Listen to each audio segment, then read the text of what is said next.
열왕기상 15장에 있는 말씀 보십니다. 열왕기상 15장 우리 5절인데요.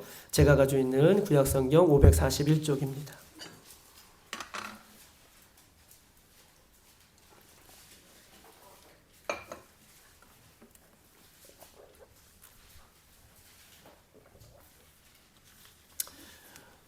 우리 5절인데요. 5절 다 같이 찾으신 줄 알고 한 목소리로 합독하십니다.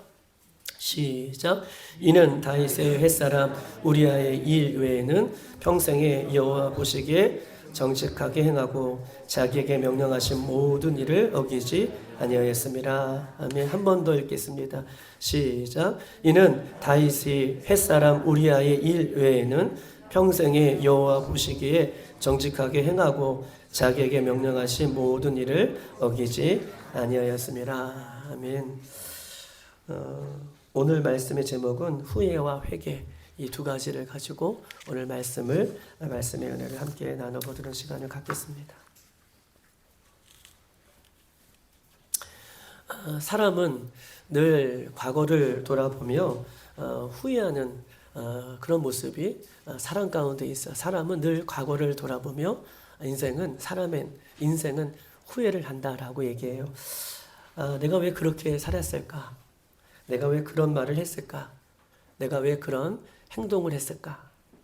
사람은 참 인생은 내가 원하는 방향으로 잘 갔으면 좋겠는데 늘 인생을 되돌아보면 내가 왜 그런 말을 했을까? 그런 행동을 했을까? 내가 왜 그렇게 살았을까? 이렇게 사람은 늘 후회를 한다고 하는 것입니다. 성경 인물 중에 가장 후회했던 사람이 누굴까라고 생각해 볼 때에 가룟 유다죠.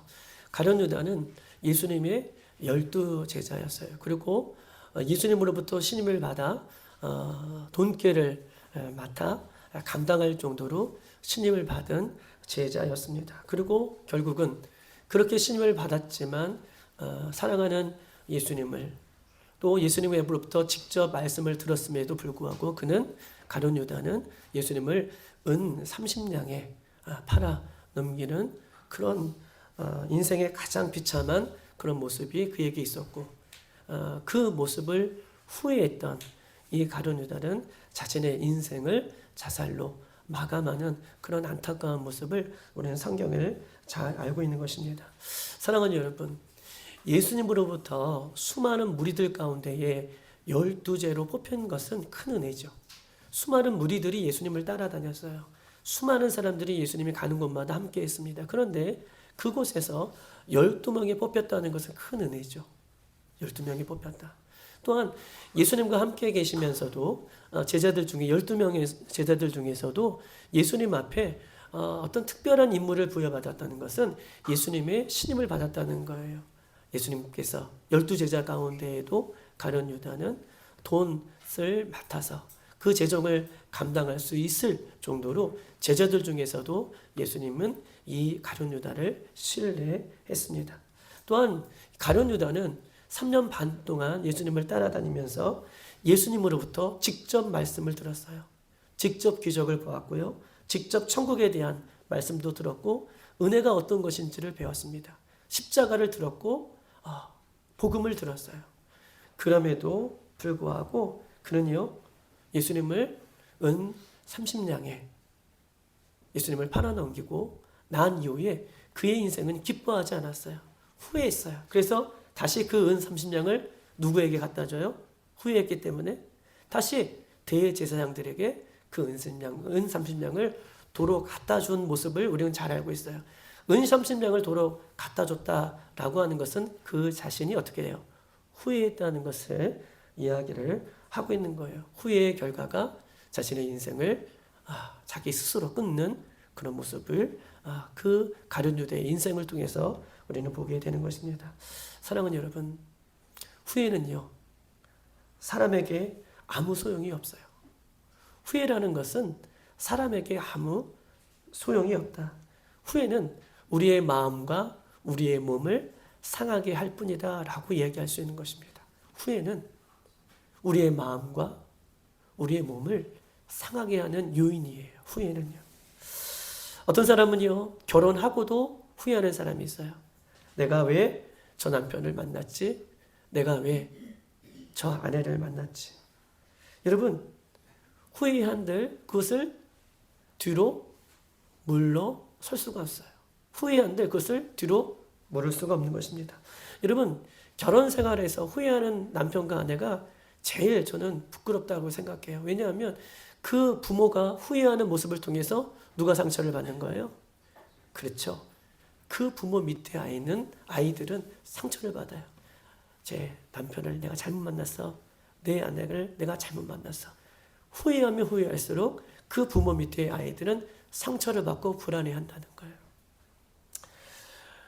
정신과 의사들이 우울증에 대한 이런 검사를 할 때, 정신과 의사들이 우울증에 대한 검사를 할 때에 우울증을 갖고 있는 사람들의 모습 속에 하나는 현실을 도피한대요. 우울증에 있다. 우울감이 있다. 정신과 의사들이 우울증이나 우울감에 있는 사람들을 이렇게 조사를 해보면 이 사람들은요, 우울증이나 우울감에 있는 사람들은 현실을 도피해요. 어떤 문제가 팍 생기면 어떤 걸 선택하냐면 잠을 선택하거나, 우울증이나 우울감이 있는 사람은 어떤 것이 문제가 딱 선택되면 술을 선택하거나, 잠을 선택하거나, 술을 선택하거나 다른 것을 선택해요. 그런데 다른 것을 선택해 봤자 다시 현실로 들어오면 어떻게 해요? 그 어려운 현실을 또 맞닥뜨려야 되는 것이죠. 현실은 잠깐 도피할 수 있지만 그 잠깐이 영원한 문제를 해결해 주는 것은 아닙니다. 이런 현실들이 자꾸 반복이 되는 거예요. 문제가 생기면 어떤 다른 것을 선택하는 거예요. 문제가 생기면 도망가는 것이죠. 문제가 생기면 다른 것을 의지하게 돼요. 이러다 보니 자꾸 이 우울한 감정이 해소되어지진 않고 여기서 뭐 하는 거예요? 우울감이 자꾸 내 안에서 쌓이게 되는 거예요. 이것이 쌓이다 보면 어디까지 발전이 되냐면 우울증으로 이제 발전이 되는 것입니다. 우울증의 증상 하나가 이것이 자꾸 자기 자신을 늪으로 빠지게 한다는 거예요. 우울증의 증상 하나가 이러는 거예요. 내가 왜 그 자리에 갔을까? 내가 부모의 말씀을 들을 걸. 내가 그 사람을 왜 만났을까? 내가 기회가 있을 때 거기서 그만 둘 걸. 후회가 해소되는 것이 아니라 우울증이나 우울감이 있는 사람들은 자꾸 후회하는 후회의 늪으로 계속 그 문제가 해결되지 않고 계속 깊게 들어가게 되어 있다라고 하는 것입니다. 사랑하는 여러분, 후회를 낳지 후회는 결코 사람을 새롭게 할 수 없어요. 첫 번째, 후회는요, 아무런 소용이 없다라고 말씀드렸어요. 두 번째는요, 후회는요, 사람을 절대 새롭게 할 수 없어요. 후회는 후회를 낳아요. 계속 후회하게 하는 생각 속에서 벗어나지 못하게 하는 것이 후회가 갖고 있는 특징입니다. 여러분 보십시다. 사탄은 어떤 존재인가요? 사탄은요, 성경에서 말하는 사탄을 구분하면 두 가지의 특징이 있어요. 사탄은요, 첫 번째 유혹하는 존재가 사탄이에요. 두 번째요, 사탄은요, 참소하는 존재가 사탄의 존재입니다. 사탄은 유혹하는 존재이고 사탄은 참소하는 존재가 성경 전체에서 말하는 사탄이 가지고 있는 특징입니다. 우리가 지난 금요일 날 보았던 것처럼 사탄은요, 하와를 유혹하여서 저 선악과를 따먹어도 돼. 결코 죽지 않아. 하나님 같이 될 수 있어. 눈이 밝아져. 이것이 기회야. 라고 누구를 유혹해요? 하와를 유혹하죠. 사탄의 존재는 어떤 존재예요? 유혹하는 존재예요. 이거 먹어도 돼. 눈이 밝아져. 결코 죽지 않아. 하나님같이 될 수 있어. 이것이 창세기 3장에 말하는 사탄이 이 하와를 유혹하는 모습입니다. 여러분 보세요. 사탄은요, 계속해서 우리에게 유혹하고 순간의 충동을 어떻게 해요? 이끌어요. 그런데 그때에 죄를 지으면 사탄이요, 변모해요. 지금까지 사탄은 사람을 어떻게 했어요? 유혹했죠. 그런데 사탄은 사람이 유혹하게 하는 그 유혹 속에서 넘어지거나 순간 충동하는 그 죄를 짓게 하는 그 속에서 사단의 유혹 속에서 넘어가면 그때부터 사단은 유혹하는 게 아니에요. 그때부터 사단은 모습을 한 번 더 바꿔요. 그때부터 사단은 우리를 참소합니다. 사단은 첫 번째, 우리를 유혹해요. 근데 유혹을 덥석 물지 않아요? 그때부터 사단은 우리를 참소하는 모습으로 변형을 해요. 변질이 되고 발전이 돼요. 여러분 보십시다. 사단은요, 너가 어떻게 예수님의 제자이면서 너가 어떻게 예수님을 팔아넘길 수가 있어? 너가 어떻게 예수님의 제자이면서 너가 어떻게 그런 말을 할 수 있어? 너가 어떻게 예수님을 믿는다고 하면서 그런 짓을 할 수 있어? 너가 어떻게 교회를 다니면서 너가 어떻게 예배한다면서 너가 어떻게 이 시대가 마지막 시대라고 말하면서 그렇게 살 수 있어? 라고 덥석 유혹을 무는 순간 사단은요, 우리를 계속해서 참소합니다. 여러분, 사단은 어떤 존재인가? 요한복음 한번 찾아보십시다. 요한복음 10장 10절.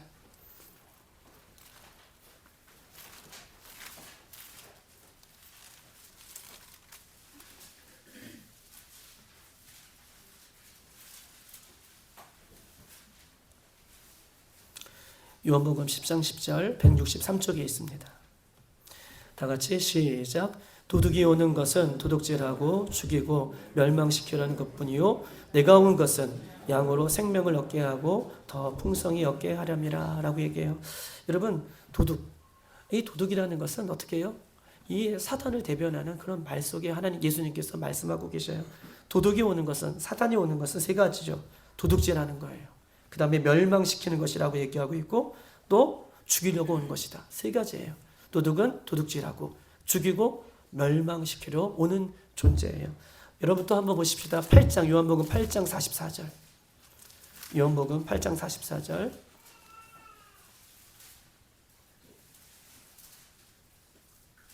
다 같이 읽겠습니다. 시작.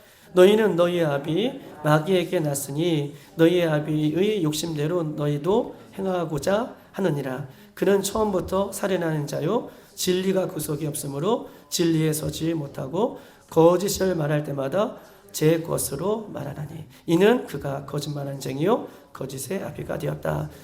이런 보세요. 마귀는 어떤 사람이에요? 처음 날 때부터 이는요 거짓말하는 자예요. 그 다음에 거짓의 아비예요. 사람을 속이는 자예요.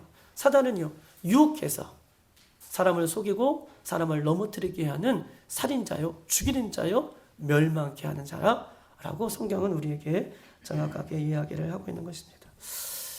여러분, 우리나라를 위해서 기도 많이 해주시길 바랍니다. 우리나라가 청소년들, 청년들, 우리 젊은 세대가 자살하는 이 세계의 가장 데이터를 많이 비교해 보면 우리 젊은 세대가 제일 많이 자살하는 나라가 어느 나라예요? 우리나라예요. 젊은 세대가 제일 많이 자살하는 나라가 우리나라입니다. 여러분 10대, 20대 아이들이 스스로 자기의 목숨을 끊어요. 여러분 10대, 20대 비전이 있고 꿈이 있잖아요. 무엇인가 열심히 도전하는 세대잖아요. 그런데 이 10대, 20대 아이들이 여러분 보십시다. 10대, 20대 아이들 무엇인가 새롭게 도전하고 꿈이 있고 무엇인가 새롭게 발견하고 어린 세대와는 달리 열심히 동력이 있어서 그 꿈을 향하여 비전을 향하여 달려가는 이 10대, 20대 아이들이 여러분 제일 많이 자살해 죽는 나라가 우리나라예요.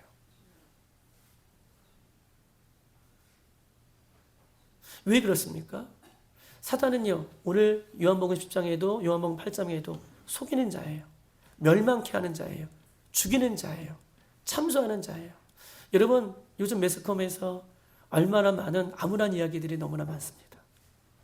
매스컴에 보면 늘 들려오는 소식이 할 수 없다는 소식이에요. 해서도 안 된다는 거예요. 영끌해봤자 뭐 희망이 없다는 거예요. 사단은 어떤 존재예요? 사단이 우리를 넘어뜨리게 하는 존재예요. 사단의 소식은 기쁜 소식이 아니에요. 감사하는 소식이 아니에요. 이 세상 어둠을 주관하는 자의 소식들은요 우리는 할 수 없다는 거예요. 너희들 해서도 안 된다는 거예요. 이런 소식들이 이 세상에서 우리 청소년들에게 제일 많이 듣습니다. 너희들은 아무리 해도 안 돼. 이런 세상이야. 또한 이 사단은요, 우리를 죽이는 자인데 우리 아이들에게 젊을 때 짓는 죄들이 있어요. 젊을 때 형기왕성하니 지을 수 있는 죄들이 있어요. 이 죄를 지으면 이 잘못된 행동하는 자신을 어떻게 해요? 스스로 잘 미워해요. 내가 왜 이랬을까? 라고 미워하며 이 미워하는 것에 여기서 멈춰야 되는데 이 미워하는 것이 우리 10대들, 20대 아이들 더 깊게 후회하게 만들고 이것이 미움이 증오로 바뀌어요. 그래서 우리 10대, 20대 아이들이 자살하는 것은 여기서 죄를 짓고 멈춰야 되는데 이것이 증오로 발전해서 우리 아이들이 더 큰 죄를 짓는 거예요. 묻지마 살인, 묻지마 마약, 이런 것이 남의 이야기가 아니라 우리나라의 시대에, 젊은 시대에 살고 있어요. 이런 사단은 우리를 계속해서 속이고 참소하고 미혹하고 거짓말로 이런 암울한 이야기들을 우리 10대, 20대 아이들에게 듣게 하는 거예요. 접목시키는 거예요. 보게 하는 거예요. 느끼게 하는 거예요. 사단은 이 세상 어둠의 권세를 주관하고 있는 자들이기 때문에 멸망하는 자요, 죽이는 자요, 우리의 영을 어떻게 해요? 죽이는 영이다 라고 하는 것을 오늘 본문은 우리에게 이야기를 하고 있는 것입니다. 사랑하는 여러분,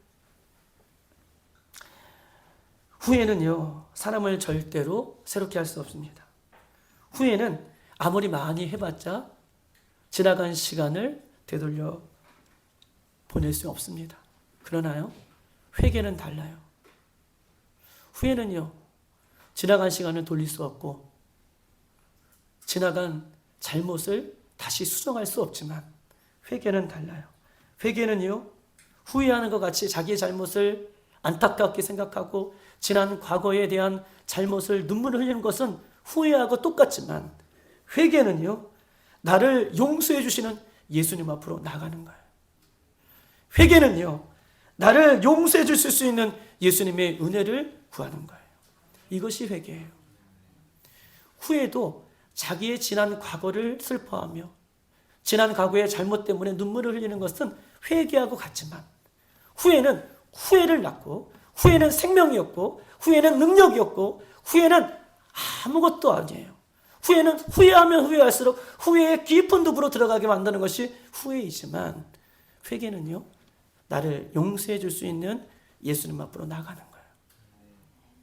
예수님의 이름을 부르고 예수님의 은혜를 구하는 것이 회개입니다. 우리 예수님은요, 회개하는 자를 용서해 주십니다. 우리 예수님은 회개하는 자에게 언제나 기회를 주십니다.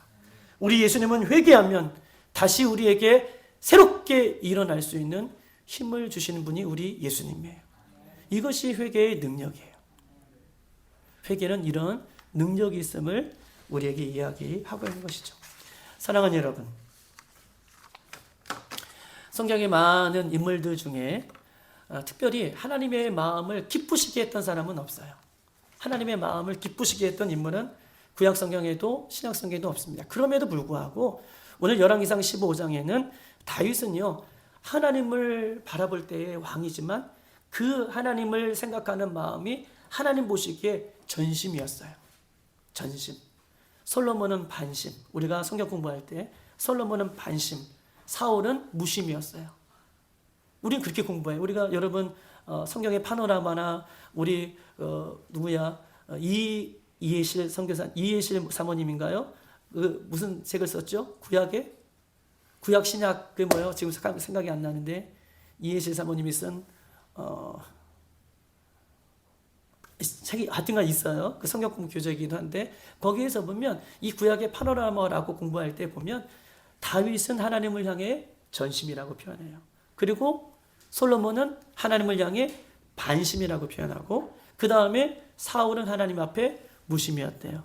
여러분, 성경의 인물에 많은 인물들 중에서 하나님을 기쁘시게 했던 인물은 거의 없어요. 그럼에도 불구하고 하나님은 그 하나님 앞에 전심으로 나아가기 위해서 노력했던 다윗의 마음을 기쁘시게, 그나마 기쁘시게 받은 인물이 있다면 다윗입니다. 여러분, 오늘 이 사무엘상 15장의 전체의 내용은 이렇습니다. 다윗이요, 자기의 인생에 가장 큰 범죄를 범하는 장면이 오늘 본문의 장면이에요. 다윗은요, 어느 날 왕궁에서 왕궁을 거닐고 있을 때에 우리아 장군의 아내 밧세바를 보게 돼요. 밧세바가 너무나 아름답고 너무나 예뻐 보여서 끌어오르는 자기의 욕정을 참지 못해 밧세바를 어떻게 하죠? 밧세바를 범해요. 다윗은 하나님을 향해 전심이었지만 다윗 역시도 끌어올리는 그 욕정을 해결하지 못해서 그 남의 우리아 장군의 아내 밧세바를 범하게 됩니다. 그리고는 후회했을 거예요. 내가 미쳤지. 내가 왜 그런 짓을 했을까? 그리고는 시간이 지났어요. 그런데 들려오는 소식이 있는데 밧세바가 뭐 했다는 거예요? 맞아요. 아이를 가졌대요. 임신했다는 거예요. 얼마나 마음이 두렵겠습니까? 얼마나 힘들었겠습니까? 여러분 보십시다. 다윗은 불안했어요. 그래서 다윗이 생각한 것이 뭐예요? 지금 밧세바의 남편이자 저 전쟁터에 나가 있는 우리아 장군을 어떻게 해요? 다시 이 후방에 있는 아내가 있는 그곳으로 불러들여서 좋은 잔치를 베풀고 좋은 시간을 보내고 편한 어떤 모든 것들을 다 베풀어 준 이후에 아내와 함께 좋은 시간을 보내면 그 아이는 누구의 아이? 맞아요. 우리아 장군의 아이로 어떻게 해요? 그 죄를 감추기 위하여 적군에서 적장에서 최전방에서 싸우고 있는 어떻게 해요? 그 우리아 장군을 불러들이죠. 그런데 우리아 장군이 뭐라고 얘기합니까? 내 부하들은 전쟁터에서 열심히 싸우고 있는데 내가 어찌 편한 시간을 보내겠느냐라고 그 시간을 마다합니다. 근데 다윗은요, 여기서 멈추지 않죠. 그러면 하루만 더 이따 가라 라고 붙들어요. 그리고 또 역시 좋은 편안한 잔치를 베풀어 줍니다. 그럼에도 불구하고 우리아 장군은 여전히 다윗의 모든 호의를 거절하게 됩니다. 그리고 다시 우리아 장군은 다시 전쟁터로 또 자기의 부하가 있는 그곳으로 갔어요. 여러분 보십시다. 다윗은요, 여기서 멈췄습니까? 다윗은 여기서 그만두지 않았어요. 다윗은요, 그 전쟁터에 나가 있는 모든 사람들과 모략을 꾸미죠. 전쟁이 벌어지면 우리아 장군이 앞장서면 너희들은 뒤로 빠지라는 거예요. 그리고 그 모략대로 전쟁이 벌어지자 우리아 장군은 그 전쟁터에서 죽음을 맞게 되었습니다. 여러분 보십시다. 죄를 회개하지 않고 후회하는 인생의 특징이 있어요. 죄를 회개하지 않고 후회하는 인생의 특징은 죄를 감추려고 해요. 회개하지 않고 후회하는 인생은 죄를 감추려고 합니다. 그리고 죄를 감추려다가 더 큰 죄를 범해요. 우리아 장군을 어떻게 해요? 불러들여 좋은 시간을 만들려고 하는 이 계략이 더 나아가 이제 우리아 장군을 결국 죽게 만드는 그런 죄까지로 발전이 되는 거예요. 후회는 후회로 끝나는 것이 아니라 더 큰 죄를 짓게 만드는 특징이 있다라고 이야기를 하고 있는 것입니다. 사랑하는 여러분, 그런데 보십시다. 죄는요, 이 땅에서 덮을 수가 있습니까? 죄는요, 이 땅에 덮을 수 없어요. 사람에게는 가려도 다 누가 보고 계시죠? 살아계신 하나님이 죄를 짓는 모든 순간을 지켜보고 계신다는 거예요. 하나님은요, 지켜보고 계시다가 다윗을 꾸짖기 위하여 나단 선지자를 보내요. 그리고 나단 선지자가 다윗의 은밀한 그 죄를 폭로하자. 다윗은 왕이에요. 다윗은요, 우리아를 죽였던 것처럼 나단 선지자도 말 못하게 죽이면 끝나는 거예요. 그럼에도 불구하고 나단 선지자가 하나님의 말씀을 다윗에게 전하자 어떻게 됐어요?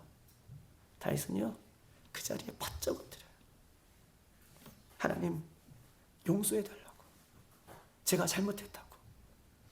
용서해달라고. 회개의 자리로 나아갑니다. 그것이 시편, 우리가 잘 알고 있는 51편의 말씀이에요. 한번 찾아보십시다. 시편 51편 839쪽에 있습니다.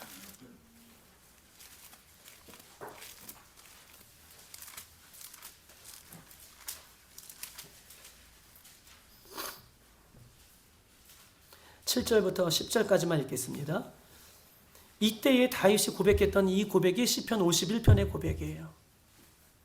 시편 51편은 다윗이 그때 지은 시가 이 시편의 51절입니다. 51장입니다. 7절부터 10절 다 같이 한 목소리 읽겠습니다. 시작. 웃을초로 나를 정결하게 하소서. 내가 정하리이다. 나의 죄를 씻어주소서. 내가 눈보다 희리이다. 내가 즐겁고 기쁜 소리를 들려주시사 주께서 꺾으신 뼈들도 즐겁게 하소서. 주의 얼굴을 내 죄에서 돌이키시고 내 모든 죄악을 지워주소서. 하나님이여 내 속에 정한 마음을 창조하시고 내 안에 정직한 영을 새롭게 하소서 라고 얘기해요. 뭐라고 고백합니까? 하나님, 나를 용서해 달라고, 나의 죄를 씻겨서 달라고, 주의 얼굴을 내게 비춰주시사, 주의 밝은 빛을 내게 비춰주시사 내 안에 더러운 죄들을 씻어달라고. 다윗은요, 후회했던 인생에서 회개했던 인생으로 그의 삶이 바뀌는 것을 보게 되는 것입니다. 사랑하는 여러분, 예수님의 참된 제자는요, 하나님의 말씀을 들을 때 그 말씀을 자신에게 주시는 말씀으로 듣는 것이 예수님의 참된 제자예요. 예수님의 참된 제자는 그 하나님의 말씀을 나에게 주시는 말씀으로 듣는 것이죠. 하나님께서 목사님을 통해 어쩌면 오늘 나에게 꼭 말씀을 들려주실까? 그래, 내가 예수 믿으면서도 후회하는 인생을 살았지. 후회하며 또 후회했지. 그래, 오늘 말씀을 듣고 나는 후회하는 인생이 아니라 나의 죄를 들고 나를 용서해 주시는 예수님 앞에 말씀을 들릴 때에 그 말씀 앞에 엎드려 하나님 앞에 용서를 구하는 회개의 인생을 살라고 우리 주님께서 오늘 이 시간 나에게 기회를 주시는구나. 예수님의 참된 제자는 이 하나님의 말씀을 나에게 주시는 말씀으로 듣는 거예요. 그런데 반대로 어떤 사람이 이렇습니다. 이 말씀이 부담스럽죠. 또 나를 들으려고 지금 목사님이 이렇게 말씀하시는구나. 나를 치는 말씀을 하시는구나. 이게 아니라는 거예요. 여기 목사가 서 있는 목사가 누구를 대상으로 말씀을 한 번도 전해본 적이 없고요. 누구를 들으라고 얘기하지 않아요. 이 말씀하면서 저에게도 해주시는 말씀이고 우리 모두에게 해주시는 말씀이에요. 예수님의 참된 제자는요, 후회하는 인생이 아니라 죄를 가지고 다윗처럼 예수님 앞에 나와 그 죄를 해결해 달라고 주님 앞에 긍휼을 구하고 예수님의 이름을 부르는 그 인생을 하나님께서는 새롭게 하신다라고 말씀을 하고 있는 것입니다. 다윗은 하나님께 나단 선지자를 통해서 자신의 죄를 꾸짖을 때에 하나님 앞에 엎드렸어요. 눈물로 통해 있습니다. 회개했습니다. 결단의 눈물을 흘렸습니다. 열어보십시다. 참된 회개는 뭘까요? 참된 회개는요, 입으로 고백하는 것이 회개입니까? 오늘 참된 회개가 무엇인지에 대한 정수를 우리에게 보여주고 있어요. 여러분, 참된 회개에 대한 정수를 우리에게 보여주고 있는데 오늘 이 사무엘상 15장 5절이 그 참된 회개가 무엇인지에 대한 정수를 보여주고 있습니다. 오늘 본문이죠. 이는 다윗이 햇사람 우리아 장군의 아내 그 일을 하는 거예요.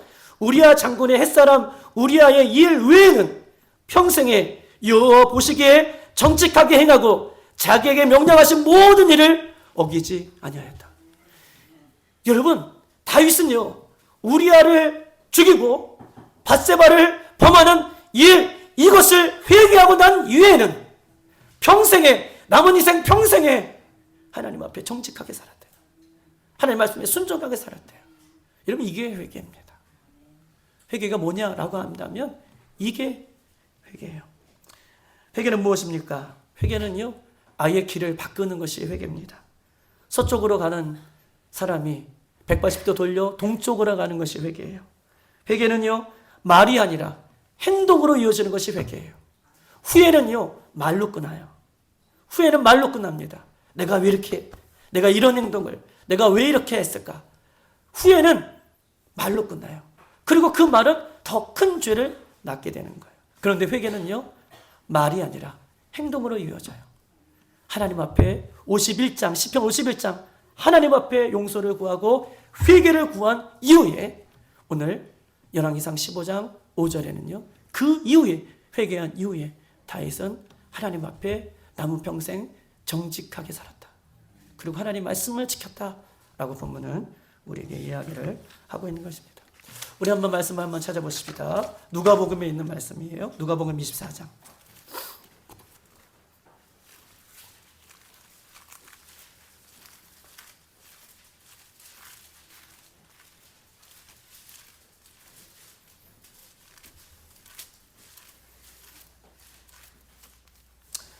(45절에서) (48절까지) 있는 말씀입니다.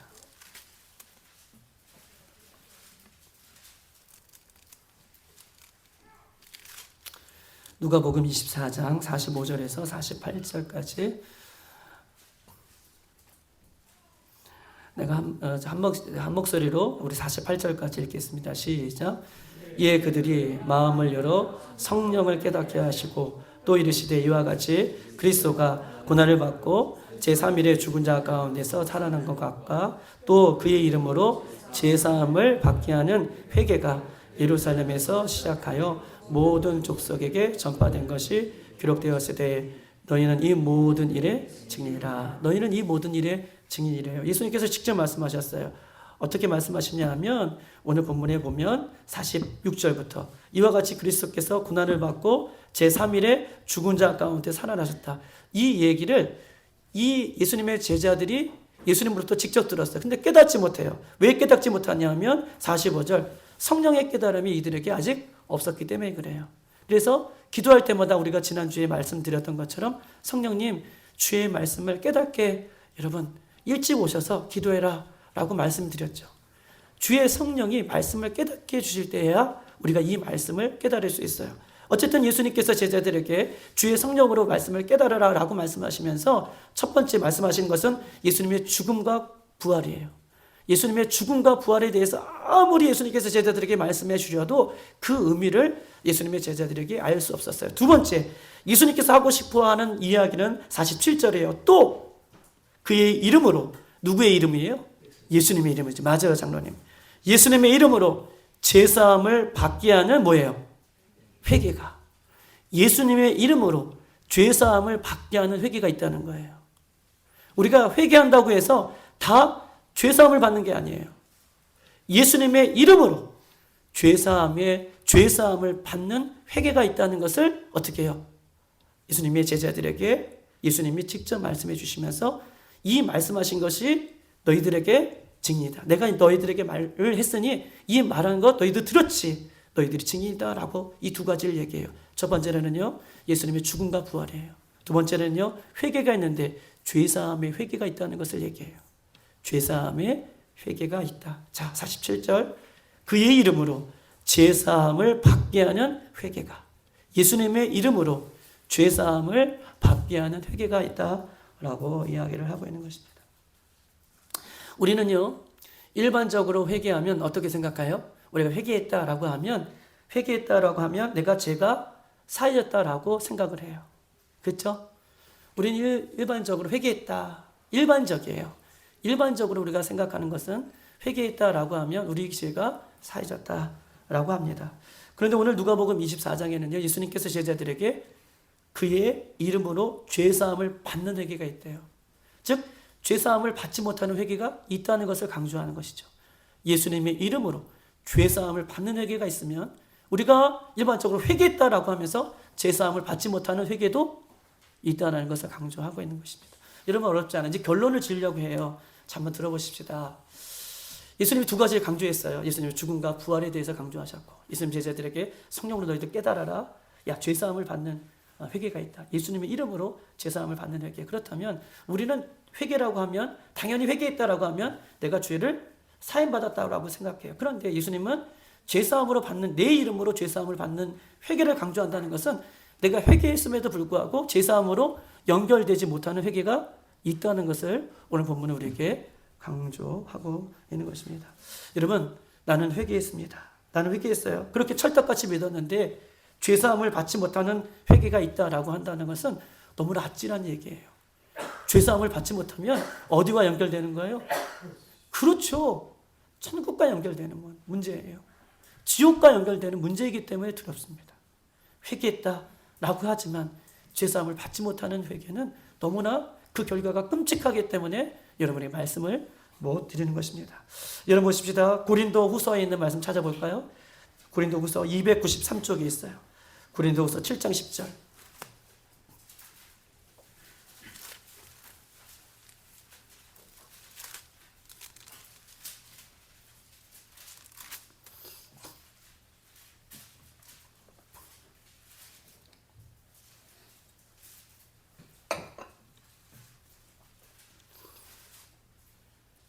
다 같이 읽겠습니다. 시작. 하나님의 뜻대로 하는 근심은 후회할 것이 없는 구원에 이르게 하는 회개를 이루는 것이요 라고 얘기해요. 하나님의 뜻대로 하는 근심. 내가 찾아봤어요. 하나님의 뜻대로 하는 근심이 뭔가. 하나님의 뜻대로 하는 근심이 뭔가. 이 하나님의 뜻대로 하는 근심은 하나님께서 싫어하는 것을 나도 싫어하는 거예요. 하나님 죄를 싫어하시죠. 그러니까 근심은 내 안에 하나님께서 기뻐하지 않는 것을 어떻게 해요? 밀어내기 위해서. 내가 멀리 얘기해서 다시 한번 보십시다. 여러분, 지금은 유튜브가 많아서 제 설교 아니더라도 얼마든지 많은 목사님들, 많은 선교사님들, 많은 분의 이야기를 또 설교를 우리 듣기도 합니다. 그러나 제발 들어주세요. 이 말씀은 제 문봉근 목사가 하는 얘기가 아니라 성경 말씀을 여러분에게 나누는 거예요. 오늘 이 말씀이 어떤 사람에게는 나를 살리고 나를 새롭게 하는 말씀이에요. 어떤 사람은 오늘 또 이 말씀이 한 귀로 듣고 한 귀로 흘려보내는 말씀이지만 저는 개인적인 얘기를 하는 게 아니라 하나님의 말씀을 여러분에게 전하는 거예요. 왜요? 같이 일어서자고요. 같이 나아가자고요. 같이 새로워지자고 이 말씀을 전하는 것입니다. 여러분, 하나님의 뜻대로 하는 근심이 뭐예요? 하나님의 뜻대로 하는 근심. 하나님 죄를 미워하세요. 죄를 싫어하세요. 내 안에 죄가 있는 거, 내 모습 속에 죄가 있는 거, 이것이 너무 힘든 거예요. 근심이 되는 거예요. 하나님처럼 하나님이 싫어하는 이 죄를 나도 싫어하는 거예요.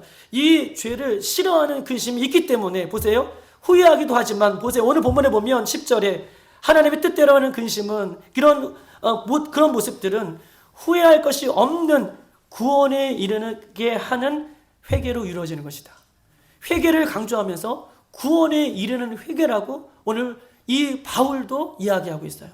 누가복음 24장에도 구원에 이르는 회개라는 것을 우리 예수님께서 강조하셨고 바울도 구원에 이르는 회개라 라고 그 회개만 강조하는 것이 아니라 회개 앞에 뭘 얘기하고 있어요? 앞에 둔 것이 있는데 구원에 이르는 회개가 있다.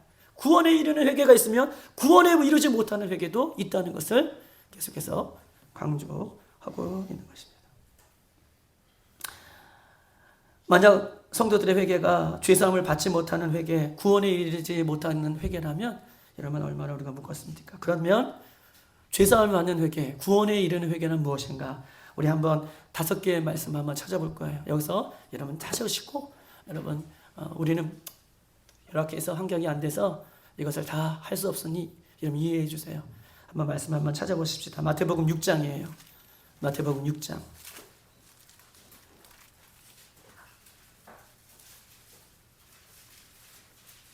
14절 15절입니다.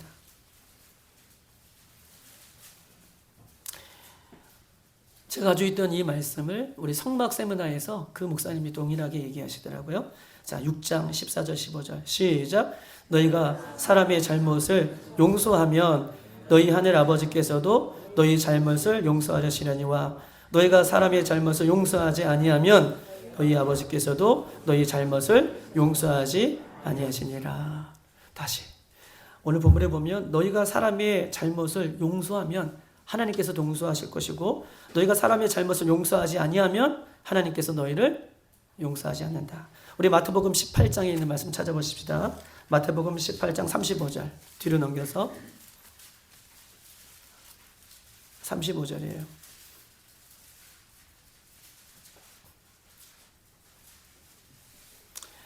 다 같이 시작. 너희가 각각 마음으로부터 형제를 용서하지 아니하면 나의 하늘 아버지께서도 너희에게 이와 같이 하시리라. 이와 같이 하시리라가 뭐예요? 너희가 형제를 용서하지 않으면 나도 맞아요. 너희를 용서하지 않겠다 라고 말씀해 주십니다. 마가복음 11장 25절 한번 찾아보십시다. 뒤로 넘기셔서 마가복음 11장 25절.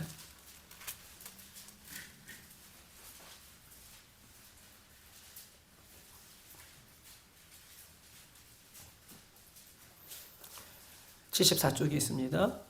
시작. 서서 기도할 때에 아무개나 혐의가 있거든 용서하라. 그리하여 하늘에 계신 너희 아버지께서도 너희 허물을 사하여 주시리라. 서서 기도할 때, 이렇게 예배할 때예요. 서서 기도할 때, 하나님을 찾을 때예요. 그런데 생각나요. 어떤 생각나냐 하면 내가 다른 사람을 용서해 주지 못했던 것을 생각나게 하거늘, 예배할 때, 기도할 때 생각나게 하거늘 잠시 내려놓고 가서 용서를 먼저 구하라는 거예요. 그리고 나서 서서 다시 기도하고 예배하라는 거예요. 그렇게 하지 않으면, 용서를 구하지 않으면 뭐라고 얘기해요? 하늘에 계신 너희 아버지께서도 너희 허물을 어떻게 해요? 용서하지 않겠다라고 말씀해 주고 계십니다. 누가복음 6장이에요. 한번 찾아보십시다. 누가복음 6장 37절.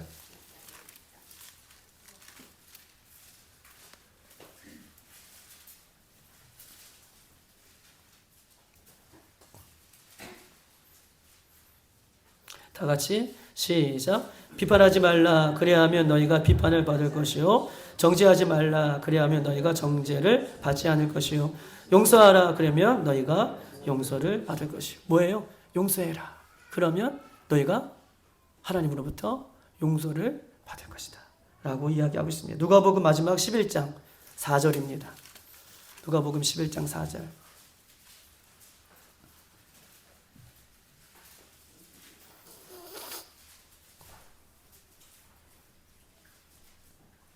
다 같이 시작. 우리가 우리에게 죄 지은 자는 모든 사람을 용서하여오니 우리 죄도 사하여 주옵소서. 우리를 시험에 들게 하지 마옵소서 하라. 라고 얘기해요. 뭐라고 얘기하십니까?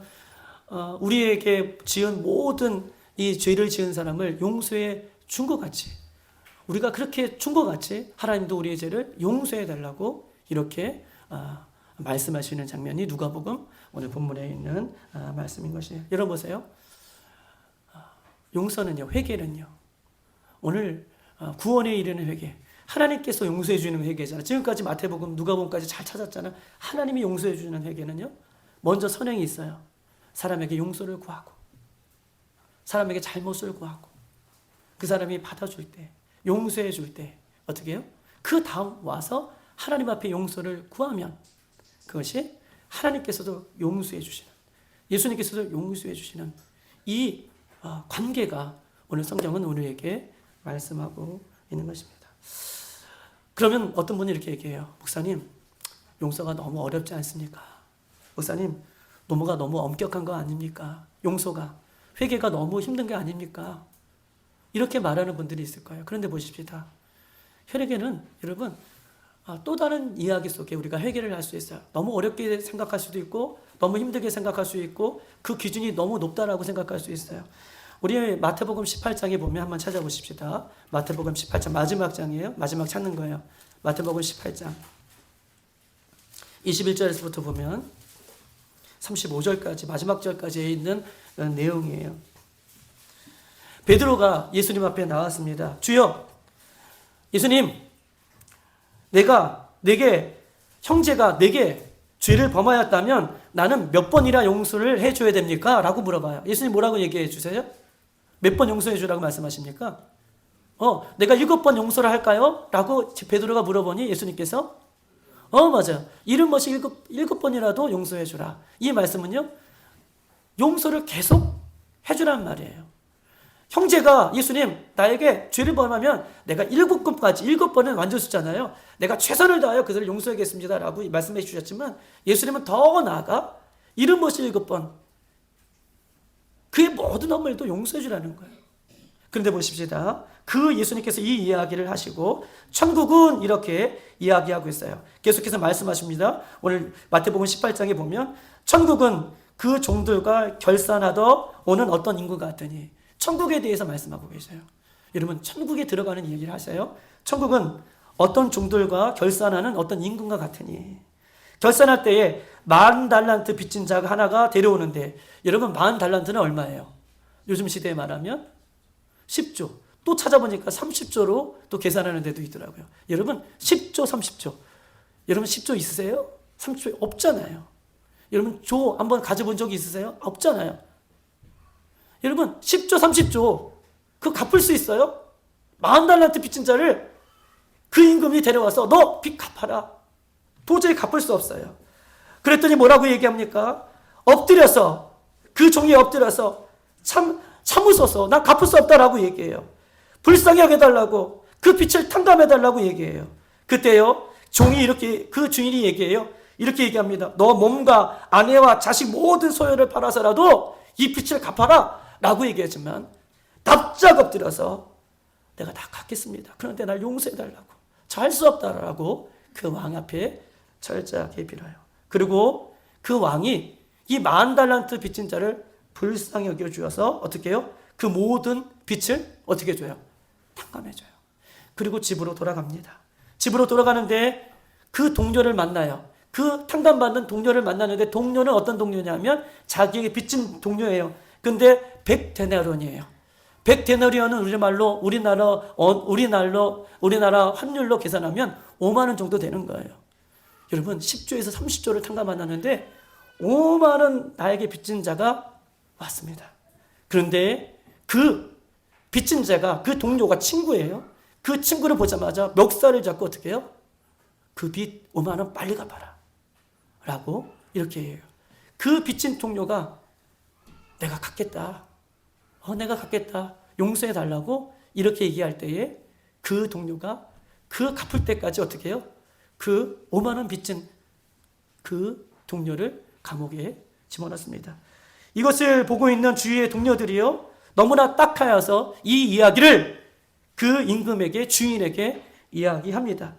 오늘 우리가 보았던 것처럼 18절에 보면 이에 주인이 그를 불러 말하되 악한 종아, 내가 빌기에 내가 그 내 빚을 전부 탕감해 주었거늘 내가 너를 불쌍히 여긴과 같이 너도 네 동료를 불쌍히 여김이 마땅하지 아니하느냐. 여러분, 예수님은요, 우리를 위해 십자가에 못 박아 죽으셨습니다. 예수님은요, 우리의 모든 죄를 탕감해 주셨어요. 하나님은요, 더럽고 추한 우리를 죄를 해결해 주시기 위하여 그 아들을 우리에게 내어 주셨어요. 그런데요, 사람은요, 자기에게 요만하게 죄 지은 자, 자기의 마음에 들지 않는 자, 그 사람이 용서 못하는 거예요. 그 사람이 이해 못하는 거예요. 그럴 때 예수님께서 이 얘기를 지금 해주시는 거예요. 야, 우리가 얼마나 큰 은혜를 받았는데, 우리가 얼마나 큰 십자가를 은혜를 받았는데, 우리가 얼마나 예수님의 큰 사랑을 받았는데, 예수님의 생명을 받았는데 너희들 이렇게 사느냐 라고 예수님께서는 말씀을 하고 있는 것입니다. 18장 23절 한번 읽어볼까요? 23절 다 같이 한번 읽어보십시다. 23절 자, 다 같이 시작. 그러므로 천국은 그 종들과 결산하던 어떤 임금과 같으니. 이 얘기가 어떤 이야기예요? 천국에 대한 이야기를 예수님께서는 하고 있는 것입니다. 사랑하는 여러분, 울고불고 큰 소리로 잘못했다라고 해서 회개가 되어지는 게 아니에요. 회개는요, 진정한 회개는요, 남을 용서해주는 삶의 변화가 있어주는 거예요. 이게 회개입니다. 회개는요, 울고불고 눈물 흘리는 것이 아니라 삶의 변화예요. 너가 나에게 40달란트 탕감 받은 것처럼 너도 100데나리온 그 사람을 탕감해줘. 이게 진짜 회개의 모습이다 라는 것을 얘기하고 있고, 이런 회개가 어디예요? 천국. 23절 어디가 연결되는 거예요? 천국, 구원. 문봉구 목사가 얘기가 아니라 예수님께서 이 얘기를 지금 하고 있는 것입니다. 여러분, 회개하지 않는 마음은요, 그 삶을 보면 알 수 있습니다. 회개하지 않는 마음은요, 누군가를 미워해요. 누군가를 용서하지 않아요. 비판해요. 정죄해요. 시기해요. 수근거림거려요. 눈을 흘깁니다. 완악한 마음을 풀지 않아요. 이것이 회개하지 않는 마음이죠. 여러분, 입술로 회개하지 않고 입술로만 회개한다라고 하면서 여러분요, 회개의 삶의 변화가 없으면요, 정말 무섭고 두려운 마음인데 여러분에게 감히 제가 여러분에게 말씀드립니다. 여러분, 죄사함을 받은 이후에도 그 죄사함이 취소될 수 있어요. 죄송해요. 제 말이 아니에요. 10,000달란트 탕감 받았죠. 탕감 받고 난 이후에 다시 어디로 들어가요? 감옥으로 들어가요. 죄사함을 받은 이후에도 그 죄사함이 취소될 수 있다는 것을 오늘 본문은 우리에게 이야기를 하고 있는 것입니다.